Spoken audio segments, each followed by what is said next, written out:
Value of determinant of order 3. Let's consider a determinant of order 3 by 3, which is given as A is a determinant of order 3 by 3 with elements A11, A12, A13, A21, A22, A23, A31, A32, A33. What we need to do, we need to find the value of this determinant. The only way we can do, we need to expand this determinant either along the row or the column. So before we do that, we need to know what are the signs involved with each of these elements when we try to expand the determinant along any particular row or column. I have created a chart where you can see the sign of all the elements are given there. So let's look at that chart. So here's this chart. As you can see, I have mentioned all the different signs for these particular elements, and these signs are corresponding to these elements. How does that work?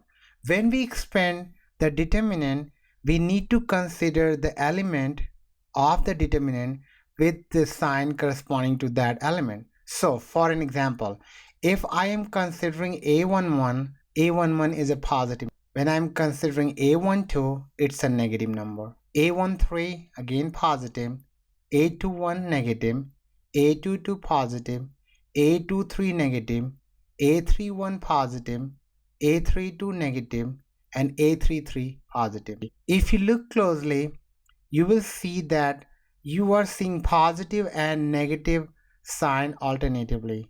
So it doesn't matter what order of determinant you have, you can create this kind of chart to see what is the sign for that particular element. So what I have done, I have copied the same determinant over here so that I can show you how to find the value of the determinant. So this is exactly the same determinant. I need to find the value of determinant A. So determinant A is equal to, I have decided to expand the determinant along the first row. So the first element for the first row is A11. I will bring that element over here. So A11 over here. And then the rule for finding the value of determinant is that the rows and the column passes through that element are not considered when we are finding the value. So the row passes through A11 is this row, and column passes through A11 is this column. So we are not going to consider this row and this column. So this row is not considered and this column is also not considered. So whatever I have is a A22, A23, A32, A33, and this is a second order determinant. So I'm going to bring this second order determinant over here. I'm going to rewrite the same determinant over here again. I already consider A11. It's time for me to consider A12 because I'm expanding along the row, the first row. The sign involved with A12 is negative sign. So I will write negative A12 over here. And then if you remember, we are not considering the row and column passes through that particular element. So I'm not considering this row and I'm not considering this column. Whatever is left I have is a two order determinant, and the elements are A21, A23, A31, A33. I will bring that two order determinant over here. I'm going to copy the same determinant again over here. I'm done with first and the second element. Now it's time for me to consider the third element.